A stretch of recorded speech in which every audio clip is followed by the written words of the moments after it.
मुराहा हैन मुराहा अनि यसलाई के भन्छ यो यो घरलाई यो मरुवा मरुवा भन्छ मरुवा अनि मुरा राखेको ठाउँमा मरुवा पनि भयो हैन अनि यो मुराहालाई भाइराम घरतीलाई पुज्नु कारण के हो त किन यो चाहिँ तिनको नाउँमा चाहिँ बनाएको देउता हुन् तिनलाई मान्नुपर्छ तिनलाई दुधको ढाल चढाउनु पर्छ रोट चढाउनु पर्छ मान्नुपर्छ पहिलादेखि पुर्खाबाट चाहिँ यो गाउँ बसाइरहेको हुनाले मुरा भनेको के हो रे देउता मुरा भनेको यसलाई यो लट्टो छ नि मौलोलाई मुरा भन्छ मौलो किला ठोकिन्छ नि किन ठोकिन्छ अनि यो किला किन यो जस्तै यो किलाहरू यहाँ ठोक्नु भएको छ नि यो किन ठोक्नु भएको छ बिचारा हाम्रो बुवालाई बाजेको टाउकोमा किला ठोक्नु दुख्यो होला यो किला चाहिँ तपाईँको बाजेले चाहिँ कुन चाहिँ देउ भूत चाहिँ बदमास रहेछन् त्यो भूतलाई चाहिँ समातेर ल्याएर ठोक्ने चाहिँ मुरा भनिन्छ दुष्ट आत्माहरूलाई होइन तिनीहरूलाई समातेर अनि तपाईँलाई यो यो कसरी समात्नुहुन्छ त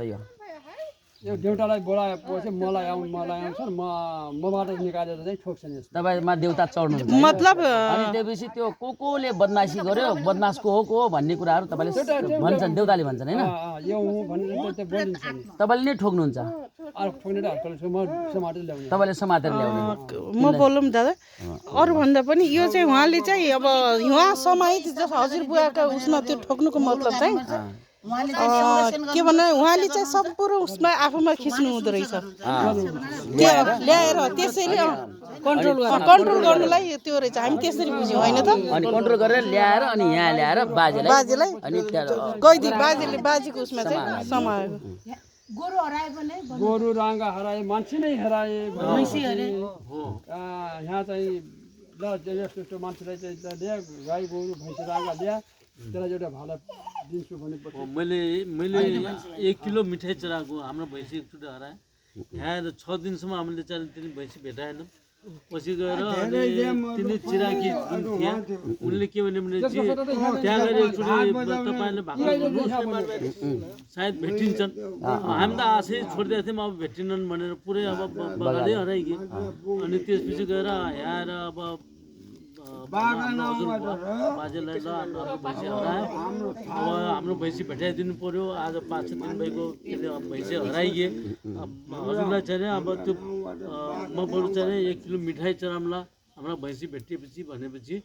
पछि नभन्दै अर्को दिन हाम्रो भैँसी पत्ता लाग्यो बकुवामा यहाँ छन् तपाईँको भैँसी भन्ने खबर आयो अनि हाम्रो त्यहाँ गएर लिएर आयौँ र 1 किलो मिठाई पनि मैले बाजेलाई चढाएँ त्यो यो चाहिँ सत्य छ यहाँ अब त सुन्नुहोस् न अस्पतालको राँगा 2 खेलको राँगा हरायो दुई खोज्यौँ घाम आज भोलिको महिनामा घाममा खोज्दा मिल्दैन राँगा अब के हो के अनि मैले भने पहिला देउताले मनाउनु पऱ्यो उता भालेको डराउनु के यहाँ भाले मनाउने बित्तिकै त त्यो त्यहाँ चौकीमा छन् थुन्ने छन् खबर आउँछ क्या यहाँ त आफै आउँदैतिर यहाँ त भैँसी आफै आउने हराएका यहाँ भने चाहिँ खबर चाहिँ आउँछ यो सत्यता नहुन्थ्यो भन्ने एउटा कुरा दाइ त्यो पनि भनिदिनु पर्यो कसैले अन्जानमा आएर यहाँ चलाएर पनि जानेर अनि तिर्नु पर्ने पनि छ होइन त्यो भनिदिनु त के चराएर त्यसै थाहा नदिकन चरायो भने तिर्नुपर्छ थाहा नदिकन चरायो मलाई थाहा नदिएर चरायो भने के त्यसले आफै पूजाको मनाएको चाहिँ गऱ्यो भने गरिहाल्यो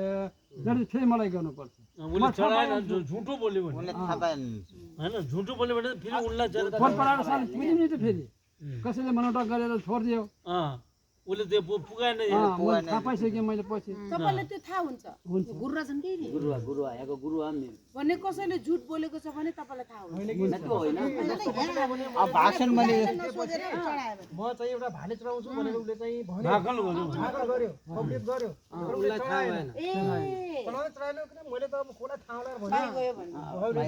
थाहा हुन्छ त्यो कुरा त्यो यस्तो भनेको थिएछ भने देउता त त्यहाँ आएको हुन्छ अनि तैँले यस्तो ठाउँमा यसले यस्तो भागल गरेको थियो होइन त्यसले चराएको छैन त्यसलाई चराउनु लगाऊ भनेर उहाँको देउताले उहाँको आङमा शरीरमा आएपछि उहाँको देउताले चाहिँ भन्ने भयो अनि त्यो चाहिँ सत्य कुरा हो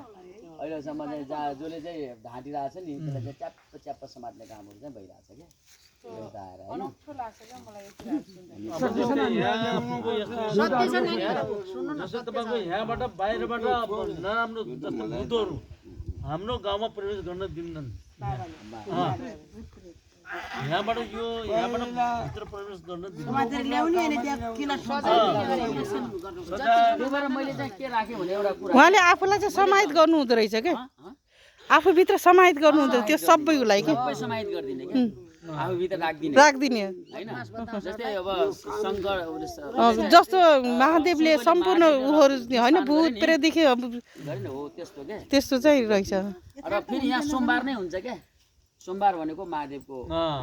प्रतिरूप हो महादेवको हो क्या होइन सोमबार नै पूजा गर्छ खिर पूजामा पनि बाजा हुन्छ नि भित्र एउटा महादेव र पार्वतीलाई त्यो भित्र त महादेव र पार्वती त्यहाँ होइन त्यहाँ मैले तिमीलाई अघि नै भनिसकेँ त्यो कुरा। त्यहाँ छुट्टै हो यहाँ त्यो होइन त पानी वर्षाको लागि गर्छन्। शिव पार्वती क्या शिवले भनेपछि हामी त यस्तो व्यक्तिको बच्चा रहेछौँ कि साँच्चीकै भन्नुपर्दा यो यति धेरै कहानी त मलाई थाहा थिएन। हामी यस्तो व्यक्तिको बच्चा रहेछौँ कि जुन सायद छैन होला यो जस्तो लाग्यो क्या मलाई चाहिँ, किनभने अन्त त मैले सुनेकै छुइनँ यस्तो बारे। अनि जब मैले लक्ष्मीले यो हालिन् एउटा पोस्ट त्यसपछि मैले थाहा पाएँ कि हाम्रो बालाई यसरी पुजिँदो रहेछ त्यहाँ। यहाँ बात करायो भने हिँड्दाले फेरि यताउति गर्छन्। मैले एक दुई दिन गाउँ बिग्रिन्छ, नराम्रो रोगहरू हो कि होइन नराम्रो भइहाल्छ त्यो रोक्न सकिन्न। फेरि त्यहाँबाट बर्का गुरुवा भन्ने हुन्छ हाम्रो जो मेन गुरुवा तिनलाई बोलाएर फेरि अनि त्यहाँ पूजा आजा गरेर फेरि बनाउनु पर्छ अनि बल्ल शान्त हुन्छ। म एउटा कुरा भन्छु है,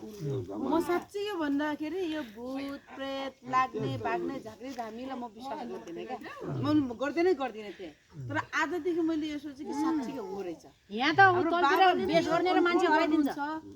अब आफूमा सबै गरेर रक्षा गर्नुहुन्छ, यता अब केही भयो भने फेरि उहाँलाई पुजेपछि उहाँलाई पुकारेपछि त्यो काम सफल हुन्छ भनेपछि त म आजदेखि चाहिँ मैले विश्वास गरेँ मेरै बात त्यस्तो हुनुहुँदो रहेछ र त्यस्तो व्यक्तिको छोरी म रहेछु। मैले अघि नै भनिसकेँ हाम्रो बाबा चाहिँ देवताको रूपमा स्वर्गमा विराजमान हुनुहुन्छ। म पनि विश्वास गर्दिनँ, म त कस्तो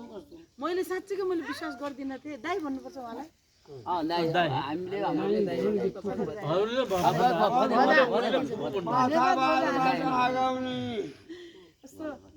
हामी दाइ भाइ भन्छौँ के अरे अब